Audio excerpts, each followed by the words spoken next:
Hello everyone, आज हम लोग डिस्कस करने वाले हैं green house equipments, material of construction for traditional and low cost green houses, protected cultivation and secondary agriculture के अंदर। पहला essential green house equipment. Low cost green house rely on passive और basic manual control system while semi automated setup utilize basic mechanical equipment. जो low cost green house होते हैं वो passive और basic जो मैनुअल कंट्रोल सिस्टम होते हैं उसी के ऊपर निर्भर रहते हैं। वहीं सेमी ऑटोमेटिक सेटअप्स जो क्या यूटिलाइज़ करते हैं बेसिक मैकेनिकल इक्विपमेंट्स को। मतलब सेमी ऑटोमेटेड सेटअप्स में बहुत सारे इक्विपमेंट्स अपने आप ही काम करते हैं, डेटा के हिसाब से वो इक्विपमेंट्स काम करते हैं। इसमें इक्विपमेंट्स में कैटेगरी के हिसाब से जरमाए हैं। कैटेगरी जैसे एनवायरमेंटल कंट्रोल एंड वेंटिलेशन के अंदर कौन से इक्विपमेंट्स आते हैं, इरिगेशन एंड फर्टिगेशन के अंदर। तो पहला एनवायरमेंटल कंट्रोल एंड वेंटिलेशन के अंदर पहला side and roof roll up curtain handles. Manual windows use to roll up poly sheets on side walls for natural cross ventilation. जो साइड वॉल्स होते हैं ग्रीन हाउस के उसमें साइड ये role up curtain लगे होते हैं हैंडल्स, मतलब इसको मैनुअली हम रोल अप करके रख सकते हैं। जो सीट होता है कवरिंग मटेरियल ऊपर का तो हो गया, जैसे साइड्स में भी लगा रहता है पॉली सीट्स, उसको छोटा सा विंडो बना के वेंटिलेशन कितना चाहिए उस हिसाब से उसका साइज जो भी रहेगा, तो उसमें जो सीट लगा रहता है उसको रोल अप करके ऊपर कर सकते हैं। और जब ज़रूरत नहीं है तो उसको वापस फिर से फ्लैट करके तब रोल डाउन करके फिर से बंद कर सकते हैं, जिससे कि नेचुरल क्रॉस वेंटिलेशन होता है। नेचुरल क्रॉस वेंटिलेशन में ना जो गर्म हवा है वो हॉट एयर हल्का होने के कारण ऊपर जो वेंट्स लगे होते हैं ग्रीन हाउस के रूप में उससे वो निकल जाता है और उसके जगह जो फ्रेश एयर जो कूल एयर है, ठंडा एयर, वो अंदर आ जाता है। तो दोनों के बीच में डेंसिटी के अंदर के होने के कारण ये नेचुरल क्रॉस वेंटिलेशन होता है। दूसरा exhaust fan and cellulose cooling pads. इसमें जो exhaust fan and cellulose cooling pads होते हैं ये दोनों अपोजिट वॉल में लगे होते हैं, यानी कि एक दूसरे के अपोजिट वॉल्स में। सेल्यूलोज कूलिंग पैड्स जिस वॉल में लगा रहता है वहाँ से बाहर का जो एक्सटर्नल बाहर जो एयर है वो उसके ज़रिए अंदर आता है। तो सेल्यूलोज कूलिंग पैड्स क्या होते हैं, गीले होते हैं, वेट होते हैं, तो उसमें मॉइस्चर होने के कारण जब हॉट एयर उससे पास होता है तो वो मॉइस्चर को एब्जॉर्ब कर लेता है कूलिंग पैड्स में जो मॉइस्चर है उसको, तो उससे वो कूल डाउन हो जाता है जो हॉट एयर है। और जब हॉट एयर वहाँ से पास होता है तो जैसे सेल्यूलोज कूलिंग पॉइंट में जो मॉइस्चर है वो भी हॉट एयर के कारण एवेपोरेट होते हैं, जिससे कि वाटर वेपर्स बनते हैं। तो वाटर वेपर्स क्या करते हैं, वो भी एयर को कूल डाउन कर देते हैं, क्योंकि वो मॉइस्चर बढ़ जाता है जब भी एवेपोरेशन होता है। तो वहाँ पर भी एक टेम्परेचर रिड्यूस देखने को मिलता है। तीसरा circulation stir fans, small overhead fans that prevent air stagnation and reduce humidity pockets. जो सर्कुलेशन फैंस लगाए रहते हैं ताकि एक यूनिफॉर्म टेम्परेचर बनाया जा सके। जैसे अगर हीटर्स लगे हैं तो हीटर्स जहाँ भी लगे हैं तो वहाँ के आसपास के एयर को वो क्या कर देंगे, गर्म कर देंगे। तो सर्कुलेशन फैन उन गर्म एयर्स को पूरे ग्रीन हाउस में फैला देता है ताकि एक यूनिफॉर्म टेम्परेचर बन सके। वहीं अगर ठंडा एयर बनाना है तो उसको भी, जैसे कूल एयर है कहीं, तो उसको भी अगर कूल एयर हम लोग प्रोवाइड कर रहे हैं ग्रीन हाउस में तो उसको भी पूरा फैलाना है, तो वो भी सर्कुलेशन फ़ैन के ज़रिए फैल जाता है। अगर वो एक ही जगह रहेगा, जैसे अगर कूल एयर जिसमें मॉइस्चर ज़्यादा रहेगा उससे क्या बनेगा, ह्यूमिडिटी पॉकेट्स बन जाएंगे। अगर एक ही जगह है तो सर्कुलेशन फैंस पूरा फैला देता है कूल्ड एयर को, तो उससे ह्यूमिडिटी पॉकेट्स नहीं बनते। और एयर स्टैग्नेशन, जो एयर का स्टैग्नेशन है गर्म हवा का, वो भी किसी एक जगह पे मत बने, चाहे वो कूल एयर हो चाहे गर्म एयर हो, कोई भी एक जगह पे इकट्ठा मत हो। तो सर्कुलेशन फ़ैन उसको पूरा फैला देता है ग्रीन हाउस में। Thermal side screens, retractable internal screens to control light intensity and prevent night heat radiation. जो थर्मल स्क्रीन्स होते हैं, ये क्या होते हैं, रिट्रैक्टेबल इंटरनल स्क्रीन्स होते हैं, यानी इसको फोल्ड करके मूव कर सकते हैं, कहीं पर भी रख सकते हैं, जैसे रूफ में लगाए तो इसको रोल अप करके रख सकते हैं, रिट्रैक्टेबल हैं।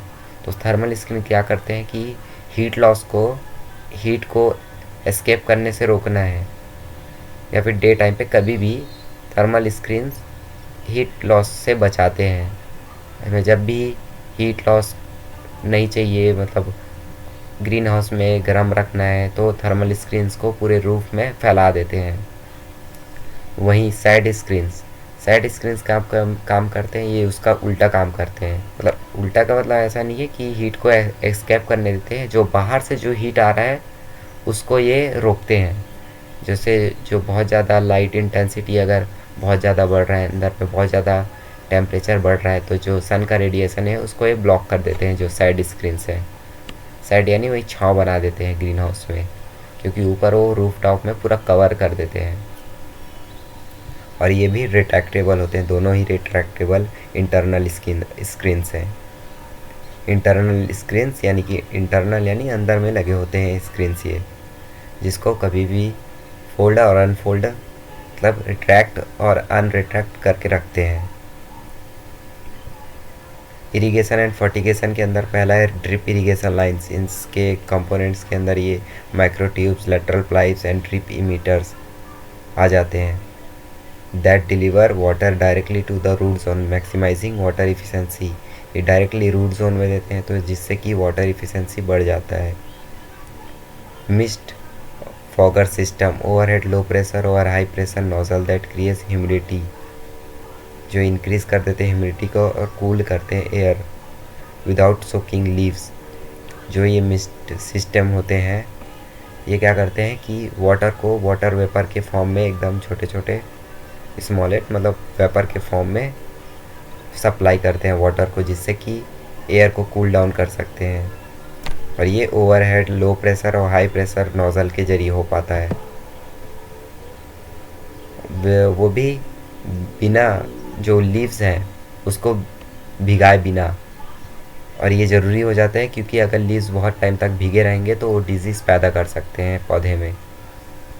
Venturi injectors, fertiliser tanks, simple non electric suction devices for maximising liquid fertiliser directly into the irrigation water. अब जैसे कि इरिगेशन वाटर, ड्रिप इरिगेशन से फर्टिगेशन करना है, मतलब वाटर और फर्टिलाइज़र दोनों को एक साथ सप्लाई करना है, प्लांट्स को देना है, तो वेंचुरी इंजेक्टर्स फर्टिलाइज़र टैंक्स में मिक्स करते हैं लिक्विड फर्टिलाइज़र्स को। वेंचुरी इंजेक्टर्स में क्या होता है कि कॉन्स्ट्रिक्टेड पाइप्स होते हैं, मतलब एकदम पतले पाइप्स होते हैं। जैसे कोई पाइप्स का डायमीटर बहुत ज़्यादा है, तो सीधा पतले पाइप्स में जब आता है तो उसका क्या होता है, वाटर का वेलोसिटी बढ़ जाता है। और इसमें क्या वैक्यूम के कारण सक्शन क्रिएट होता है। जो वेंचुरी इंजेक्टर्स हैं, इसमें क्या होता है कि सक्शन क्रिएट होता है, किसके कारण, वैक्यूम बनने के कारण। तो उसके कारण ये लिक्विड फर्टिलाइज़र और हाई प्रेशर जो वेलोसिटी इंक्रीज़ हो जाता है वाटर का, इसमें तो मिक्स हो जाता है लिक्विड फर्टिलाइज़र अच्छी से, और जो वेलोसिटी और वैक्यूम के कारण जो सक्शन क्रिएट हुआ है वो अपने आप वाटर को खींचने लग जाता है, लिक्विड फर्टिलाइज़र को भी। तो वो डायरेक्टली फिर वेलोसिटी हाई होने के कारण डायरेक्टली फिर ड्रिप इरिगेशन लाइंस में इरिगेशन जो वाटर है उसमें सप्लाई कर देते हैं। स्ट्रक्चरल हार्डवेयर एंड फास्टनर्स, इसमें पहले zig zag wire and aluminium profile channels lock film securely to the frame without tearing the sheet during the winds. जो ये क्या करते हैं कि जो फिल्म है यानी कि कवरिंग मटेरियल, उसको लॉक कर देते हैं, किससे, सिक्योरली, फ्रेम से, जो ग्रीन हाउस का जो फ्रेम है उससे, वो भी बिना सीट को कोई भी टीयर वीयर किए, यानी कि कटे फटे, जो कि विंड्स के दौरान क्या हो सकता है कि जो सीट है, जो कवरिंग मटेरियल है, वो फट सकता है। तो उसके बिना टीयरिंग के ये लॉक कर देते हैं फिल्म को फ्रेम से ग्रीन हाउस के। Clips and clamps used to join PVC और bamboo hoops to main purlins, जो क्लिप्स एंड क्लैम्प्स होते हैं वो क्या किसके लिए यूज होते हैं? पीवीसी पाइप्स को ज्वाइन करने के लिए, बैम्बू हुप्स को मेन पर्लिन से ज्वाइन करने के लिए। जो पर्लिन होता है वो एक तरह का कंपोनेंट है ग्रीन हाउस का, एक तरह का रॉड समझ सकते हैं, जो कि मेन कंपोनेंट है फ्रेम स्ट्रक्चर में, जो रन करता है along the length of the green house.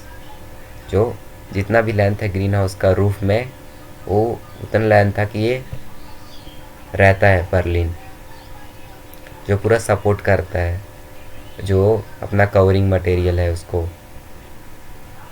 Ground anchors, concrete foundation, poured concrete और screw anchor that secure main vertical post against wind lift.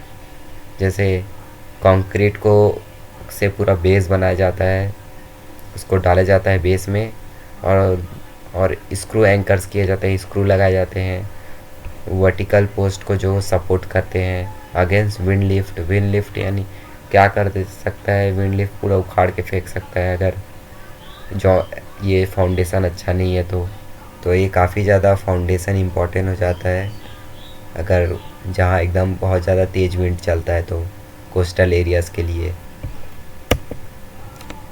Area and climate monitoring instruments. These instruments track atmospheric conditions that affect transpiration, photosynthesis and temperature regulation. ये instruments क्या करते हैं? जो atmospheric condition है उसको track करते हैं। और ये एटमॉस्फेरिक कंडीशन किसको अफेक्ट कर सकते हैं? ट्रांसपीरेशन को, फोटोसिंथेसिस को और टेम्परेचर रेगुलेशन को।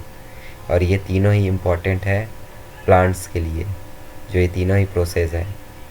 तो अगर ये एटमॉस्फेरिक कंडीशन इन सबको अफेक्ट कर रहे हैं तो इन सबको ट्रैक करना बहुत ज़्यादा ज़रूरी हो जाता है, ताकि हम प्लांट्स के लिए एक अच्छा एनवायरनमेंट बना सकें। Thermometer and temperature sensors measure air and ambient temperature. ये एयर और एम्बिएंट टेम्परेचर मतलब रेगुलर टेम्परेचर को मेज़र करते हैं, जो एयर में कितना टेम्परेचर है और रेगुलर टेम्परेचर कितना है उसको। Often housed in aspirated box.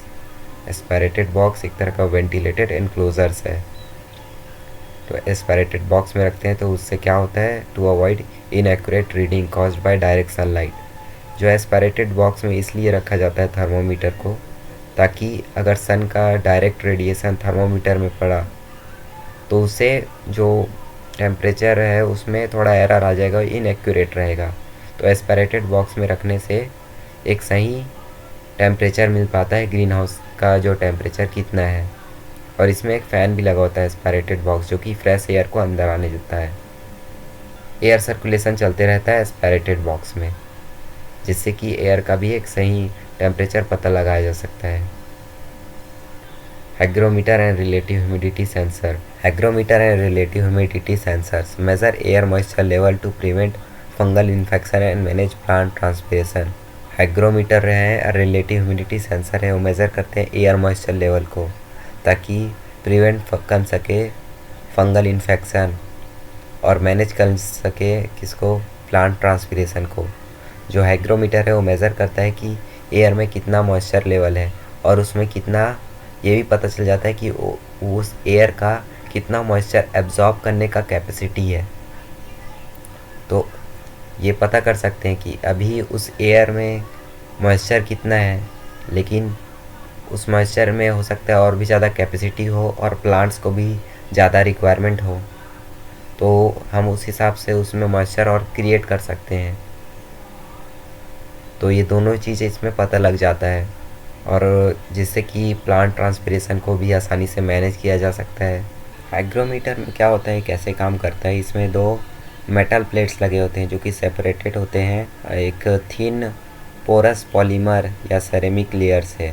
तो वाटर में जो मॉलिक्यूल्स हैं, वाटर के जो मॉलिक्यूल्स वो पॉलीमर के लेयर से इन एंड आउट होते रहते हैं, उसमें जाते रहते हैं, फिर बाहर निकलते रहते हैं जैसे जैसे ह्यूमिडिटी चेंज होता है।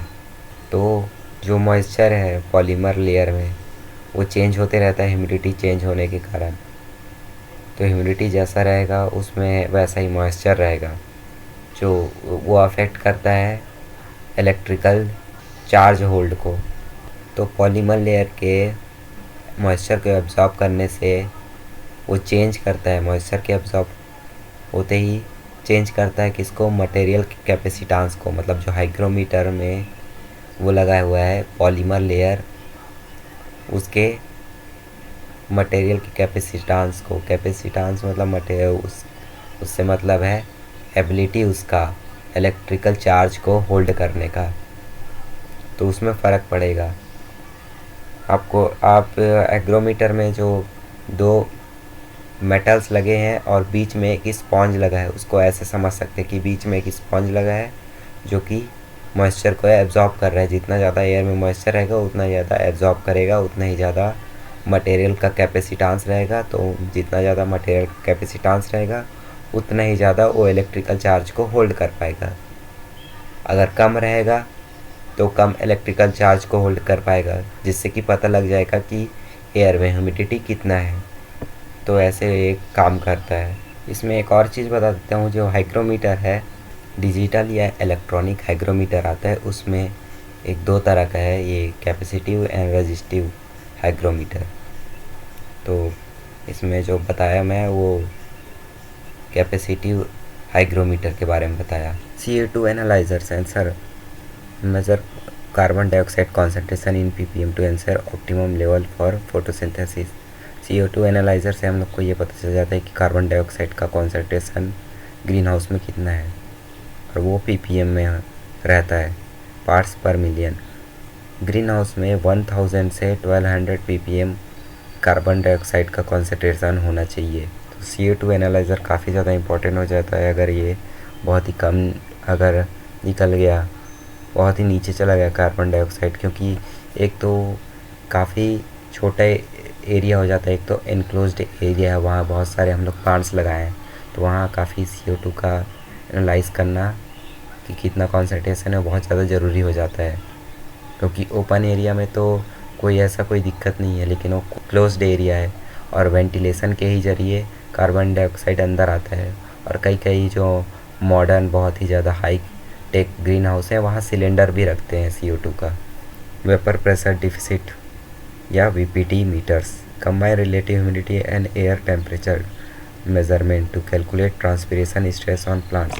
VPT मीटर क्या करता है कि जो रिलेटिव ह्यूमिडिटी और एयर टेम्परेचर के जो मेज़रमेंट है उन दोनों का कैलकुलेट करके जो ट्रांसपिरेशन स्ट्रेस है प्लांट्स में उसको ये पता लगाता है। अगर VPT बहुत ज़्यादा हाई है तो प्लांट्स बहुत ज़्यादा मॉइस्चर लॉस करेगा लीव्स के ज़रिए, ट्रांसपिरेशन के ज़रिए, तो बहुत ज़्यादा ट्रांसपिरेशन के ज़रिए वाटर लॉस करेगा।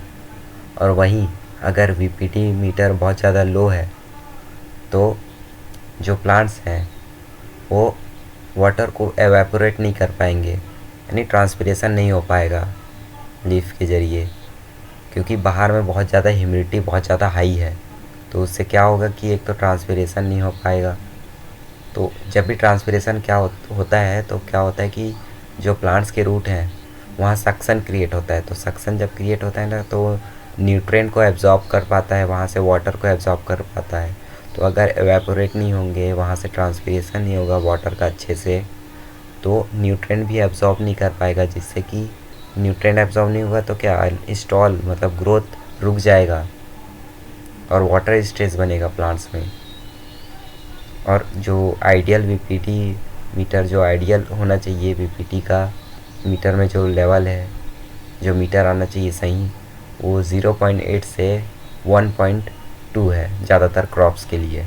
और ये जो vapour pressure deficit VPD meter बताया वो है, उसका यूनिट बताना भूल गया, उसका यूनिट है 0.8 टू 1.2 किलो पास्कल, वो किलो पास्कल में रहता है। इंफ्रारेड थर्मोमीटर्स कैमराज, जो इंफ्रारेड थर्मोमीटर्स हैं ये क्या करते हैं, लीफ एंड क्रॉप कैनोपी का टेम्परेचर को मेज़र करते हैं directly rather than just ambient air temperature. Air regular जो एयर टेम्परेचर है उसको, जैसे सिर्फ एयर टेम्परेचर को नापना ज़रूरी नहीं है, जो क्रॉप के जो टेम्परेचर है उसको नापना भी ज़रूरी रहता है, जिससे कि हम लोग जो डैमेज, जो क्रॉप में अगर डैमेज अकर होने से पहले हम लोग को पता चल जाएगा कि प्लांट्स का टेम्परेचर बहुत ज़्यादा बढ़ चुका है। आप कुछ ऐसा समझ सकते हैं कि ह्यूमंस का जैसे अगर फीवर आया है तो बेडरूम के एयर टेम्परेचर को नापने से जल्दी बुखार ठीक नहीं कर पाएंगे। डॉक्टर सबसे पहले क्या करता है, जो बॉडी का टेम्परेचर है, बॉडी का क्या टेम्परेचर है उसको चेक करता है। वैसे ही जो इंफ्रारेड थर्मोमीटर्स हैं, जो आईआर कैमरास हैं, वो भी प्लांट्स का टेम्परेचर को मेज़र करते हैं। Light and radiation instruments, PAR meters measure photosynthetically active radiation, जो कि कितना है 400 to 700 nm wavelengths, which is the exact light spectrum plant use for photosynthesis। एक पीएआर मीटर्स हैं वो किस रेडिएशन को मेज़र करते हैं, 400 to 700 mm वेवलेंथ्स के। और ये इसको क्या बोलते हैं, फोटोसिंथेटिकली एक्टिव रेडिएशन।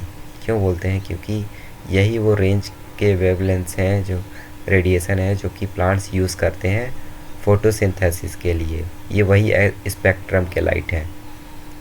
तो ये पीआर मीटर बहुत ज़्यादा इम्पॉर्टेंट हो जाता है ताकि हम उन स्पेक्ट्रम को ही मेज़र करें जो कि प्लांट्स के लिए इम्पॉर्टेंट है फोटोसिंथेसिस के लिए। ये जो पायरोनोमीटर है ये टोटल सोलर रेडिएशन इंटेंसिटी को मेज़र करता है वाट्स पर मीटर स्क्वायर में, जो रीच कर रहा है ग्रीन हाउस के रूफ या फिर क्रॉप एरिया को, जिससे मेज़र हो पाता है कि जो टोटल सन का रेडिएशन का इंटेंसिटी कितना है। और ये होता है किसमें, इसका यूनिट क्या है, वाट्स पर मीटर स्क्वायर।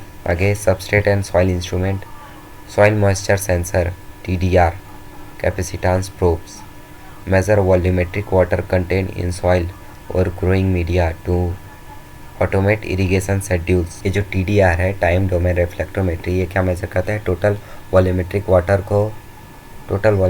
वाटर कितना है और एक्चुअल परसेंटेज कितना है, मतलब कितना वॉल्यूम ऑफ वाटर ऑक्यूपाई किया है, मतलब रखा है सॉइल्स के पोर्स ने, उसमें मतलब सॉइल में जो पोर्स पाए जाते हैं उसमें कितना वाटर है। Tensiometer measure soil water tension या matric potential to determine how hard root must work to extract water.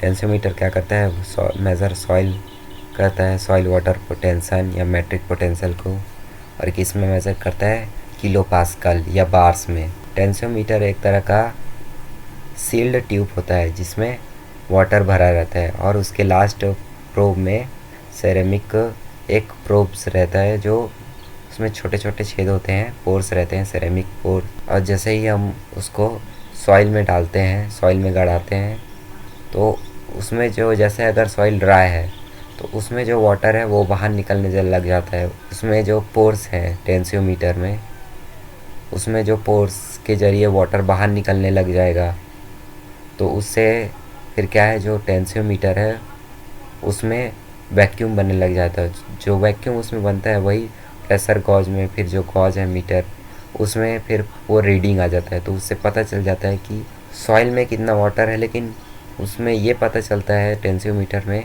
कि प्लांट्स के लिए कितना आसान या कितना मुश्किल होगा वाटर को रूट्स के ज़रिए एब्जॉर्ब करना। ये जो EC मीटर्स हैं इलेक्ट्रिकल कंडक्टिविटी को नापते हैं। Measure the concentration of soluble salts in fertiliser in irrigation water run off और सबस्ट्रेट। EC मीटर्स हैं वो मेज़र करते हैं कॉन्सेंट्रेशन ऑफ सॉल्युबल सॉल्ट्स को।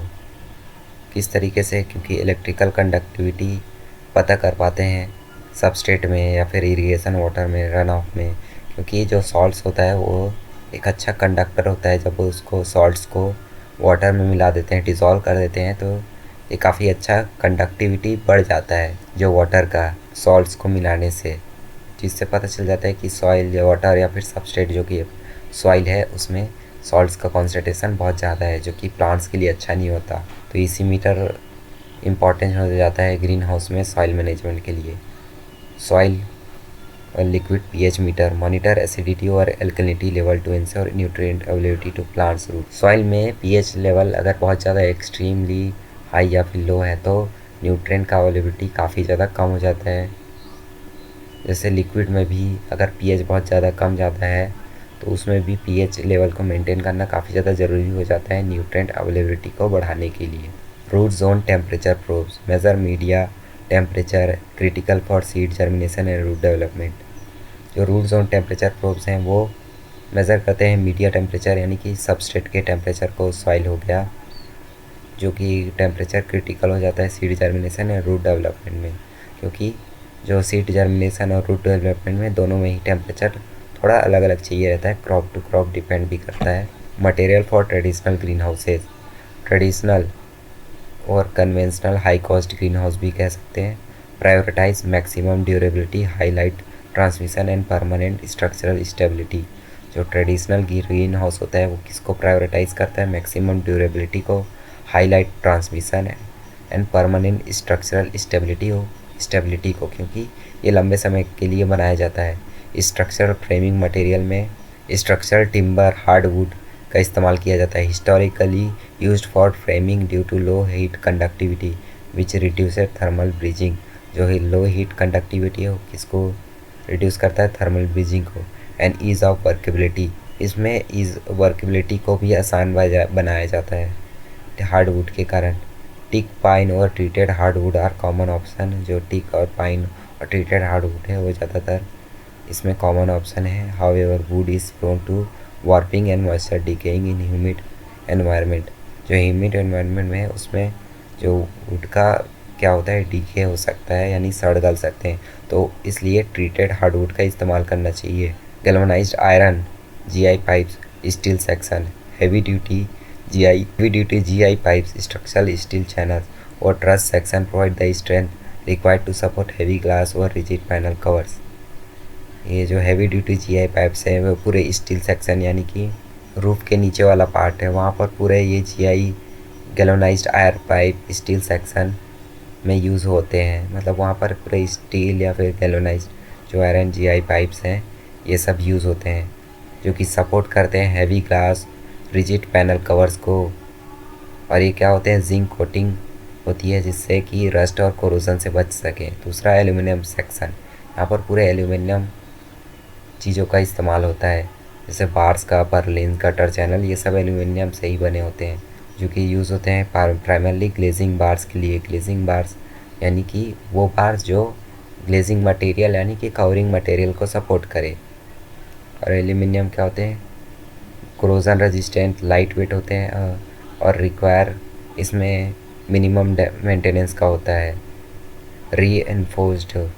reinforced cement concrete used for foundation, footings, curbs, walls and flooring to anchor heavy superstructures against wind loads। wind loads के against superstructures flooring से anchor करने के लिए, कर्व्स, वॉल्स एंड फुटिंग्स के foundation के लिए रीएनफोर्स्ड cement concrete का use होता है, RCC। Cladding and covering material, glass panels. Cladding होता है, इसको पहले बता देता हूँ। क्लैडिंग कोई भी मटेरियल के ऊपर एक प्रोटेक्टिव लेयर होता है। Glass panel, the defining cladding of glass green houses, float और tempered glass over 90 to 95% light transmission, zero UV degradation and long life span. ये जो टेम्पर्ड ग्लास होता है, फ्लोट और टेम्पर्ड ग्लास, ये ऑफ़र करता है 90 to 95% लाइट ट्रांसमिशन को, और उसमें ज़ीरो UV जो UV अल्ट्रावायलेट रेडिएशन है उससे ज़ीरो डिग्रेडेशन होता है, और इसका लॉन्ग लाइफ स्पैन होता है। इट्स प्राइमरी डिसएडवांटेज और वेट, इसका वेट बहुत ज़्यादा होता है। फ्रेजिलिटी होता है, यानी बहुत ही ज़्यादा नाजुक होता है। एंड हाई इनिशियल कॉस्ट होता है इसका। दूसरा, पॉलीकार्बोनेट एक्रेलिक शीट्स, ये सब किसके लिए पड़ रहा है? ट्रेडिशनल ग्रीन हाउसेस के लिए। ग्लास पैनल्स हो गया, पॉलीकार्बोनेट या फिर एक्रेलिक शीट हो गया। ये क्या होते हैं? पॉलीकार्बोनेट एक्रेलिक शीट रिजिड होते हैं, ट्यून वॉल या फिर मल्टी वॉल शीट्स होते हैं, और यूज्ड होते हैं as a modern alternative to glass. जो अगर कहीं पर ग्लास को यूज़ नहीं करना है, जैसे कि इसका जो डिसएडवांटेज है ग्लास का, वेट, फ्रेजिलिटी, हाई कॉस्ट होता है, तो उसकी जगह इसको यूज़ कर सकते हैं, पॉलीकार्बोनेट या फिर एक्रेलिक शीट को, जो कि इसका एडवांटेज बहुत सारा है, जिसकी रिजिड होता है, ट्विन वॉल या फिर मल्टी वॉल होता है, सीट होता है। दे ऑफर इम्पैक्ट रेजिस्टेंस, मतलब शटर प्रूफ होता है। एंड थर्मल इंसुलेशन, यानी कि इसमें हीट लॉस काफ़ी कम होता है, थर्मल इंसुलेशन होता है इसमें। Material for low cost green houses, अब मटेरियल्स देख लेते हैं लो कॉस्ट ग्रीन हाउसेस में क्या क्या यूज़। लो कॉस्ट या फिर इसको लो टेक भी बोल सकते हैं। Green houses focus on utilizing locally available natural और budget friendly synthetic materials to reduce capital investment for small and marginal farmers. Capital investment को कम करने के लिए स्मॉल एंड मार्जिनल फार्मर्स के लिए इसमें लोकली अवेलेबल नेचुरल और बजट फ्रेंडली जो सिंथेटिक मटेरियल है उसका यूज़ किया जाता है। स्ट्रक्चरल फ्रेमिंग मटेरियल में पहला bamboo, highly favoured in rural India due to low cost, high tensile strength, flexibility and rapid renewability. Bamboo poles act as a main vertical post, arch hoops and horizontal purlins. Bamboo होते हैं वो बहुत ज़्यादा favoured किए जाते हैं, इस्तेमाल किए जाते हैं रूरल इंडिया में, किसके कारण? लो कॉस्ट के कारण, हाई टेंसाइल स्ट्रेंथ के कारण, फ्लेक्सिबिलिटी होता है बैम्बू में, और काफ़ी जल्दी रिन्यूएबिलिटी, काफ़ी ज़्यादा जल्दी उग जाते हैं। जो बैम्बू पोल्स होते हैं वो एक्ट करते हैं main vertical post. Main vertical post की जगह बैम्बूस का इस्तेमाल किया जाता है लो कॉस्ट ग्रीन हाउसेस में। आर्को हुप्स बनाया जाता है, और हॉरिजॉन्टल जो पर्लिन्स होते हैं उसमें भी बैम्बू का इस्तेमाल किया जाता है। Local timber wooden poles untreated or locally treated tree samplings and timber post used for simple cable or hook frameworks। जो लोकली टिम्बर होते हैं या फिर वुडन पोल्स होते हैं जो कि अनट्रीटेड भी हो सकते हैं या फिर लोकली ट्रीटेड ट्री सैम्पलिंग्स और टिम्बर पोस्ट को यूज़ किया जाता है सिंपल गेबल या फिर हुक फ्रेमवर्क्स में। पीवीसी या HDPE plastic pipes, flexible plastic conduits easily bent into hoops to create cone set और tunnel style structures। ये जो cone set और tunnel style structures हैं, cone set green houses, इसको मैं types of green houses में discuss कर चुका हूँ, आप जाके उस वीडियो को देख सकते हैं। They are rust proof but degrade under prolonged UV exposure। अगर बहुत लंबे समय तक इसको UV एक्सपोजर में रखा जाए तो ये डिग्रेड हो सकते हैं, ख़राब हो सकते हैं। लाइट GI पाइप्स, उसमें GI पाइप्स यूज़ कर रहे थे, इसमें लाइट GI पाइप्स यूज़ कर रहे हैं। Steel rods, light weight 0.75 inch to 1 inch GI pipes को यूज़ किया जाता है इसमें। जो bent steel rods used in semi permanent low cost poly houses, जो बैंड स्टील रॉड्स हैं उसको यूज़ किया जाता है semi permanent low cost poly houses में। Cladding and covering material, UV stabilized polyethylene 200 micron UVLDP, the primary low cost flexible cladding। It provides 80 to 90% light transmission, उसमें 90 to 95% light transmission हो रहा था, इसमें 80 to 90 लाइट ट्रांसमिशन हो रहा है, थोड़ा सा कम है। Feature anti drip and anti dust additives and last 2 to 4 years। ये फीचर करते हैं एंटी ड्रिप और anti dust additives. Anti dust additives जो रूफ है, मतलब जो कवरिंग मटेरियल है उसको डस्ट से क्लीन रखते हैं, और एंटी ड्रिप यानी इसमें केमिकली ट्रीटेड होता है ये, और इसमें कोई भी कंडेंसेशन नहीं बन पाता। जो बड़े बड़े लार्ज ड्रॉपलेट्स वाटर के इसमें नहीं बन पाते कंडेंसेशन के कारण, तो ये हमेशा क्लीन रहता है क्योंकि ये केमिकली ट्रीटेड है, और ये 2 से 4 साल तक टिक सकता है। इंसेक्ट प्रूफ नेटिंग 40 से 50 mesh, polyethylene mesh applied on a side bands to permit natural cross ventilation while excluding insect vector. ये साइड वॉल्स में लगाए जाते हैं जिससे कि जो साइड बैंड से वेंटिलेशन, नेचुरल क्रॉस वेंटिलेशन होता रहे, साथ ही साथ इंसेक्ट को भी रोक के रखे, एक्सक्लूडिंग इंसेक्ट वेक्टर्स। जो 40 एंड 50 मैश लिखा हुआ है, ये 50 मैश यानी कि अगर 50 मैश का कोई insect net proofing insect net है तो उसमें 50 थ्रेड्स हो गए पर इंच हॉरिजॉन्टली, और 50 थ्रेड्स पर इंच वर्टिकली, जिससे कि 2500 होल बनेंगे पर इंच स्क्वायर। और होल्स में जो 50 मैश वाला अगर नेट है तो उसमें जो होल्स का साइज़ है वो 0.2 to 0.3 mm होता है, जिससे कि उसमें इंसेक्ट जो हार्मफुल इंसेक्ट हैं वो क्रॉस नहीं कर पाएंगे, जिससे कि नेचुरल जो क्रॉस वेंटिलेशन है वो भी होगा और इंसेक्ट से भी बचाव होगा। सेड नेट्स 30 to 75% सेडिंग, इतना सेडिंग होना चाहिए अगर सेड नेट्स कर रहे हैं तो। वुमेन और knitted HDPA nets, green, black और white, use to control radiation and temperature. जो सेड नेट्स है जो कि 30 to 75% तक कर सकते हैं, जिससे कि ये क्या रेडिएशन और टेम्परेचर को कंट्रोल कर सकें। जैसे कि अगर टेम्परेचर को रोकना है, बहुत ज़्यादा टेम्परेचर आ ग्रीन हाउस से, तो सेड नेट्स का इस्तेमाल करके टेम्परेचर को कंट्रोल कर सकते हैं, रेडिएशन को कंट्रोल करके। Traditional green house and low cost green house. पहला, प्राइम फ्रेम। इसमें जो ट्रेडिशनल ग्रीन हाउस होता है, इसमें प्राइम फ्रेम में heavy GI pipes, structural steel and aluminium के इस्तेमाल होता है। वही लो कॉस्ट ग्रीन हाउस में bamboo, wooden poles, PVC pipes, light GI का यूज़ होता है। क्लैडिंग मटेरियल में ग्लास, रिजिड पॉलीकार्बोनेट शीट्स, और इसमें 200 micron UV stabilized polyfilm shade nets का इस्तेमाल होता है। स्ट्रक्चरल लाइफ स्पैन, इसका 15 से 30 साल तक रहता है, इसका 3 से 5 किसका फ्रेम का, और 2 से 4 साल फिल्म यानी कवरिंग मटेरियल का। Environmental control, automated fans, cooling pads, heaters लगे होते हैं जो कि ऑटोमेटेड होते हैं। इसमें ज़्यादातर पैसिव और मैनुअल, जैसे कि रोल अप साइड कर्टेन जो कि एक मैनुअल है एग्जाम्पल के लिए लो कॉस्ट ग्रीन हाउस में। कैपिटल कॉस्ट रेंज इंडिया के हिसाब से 2000 से 3500 पर मीटर स्क्वायर, और इसमें 300 से 500 पर मीटर स्क्वायर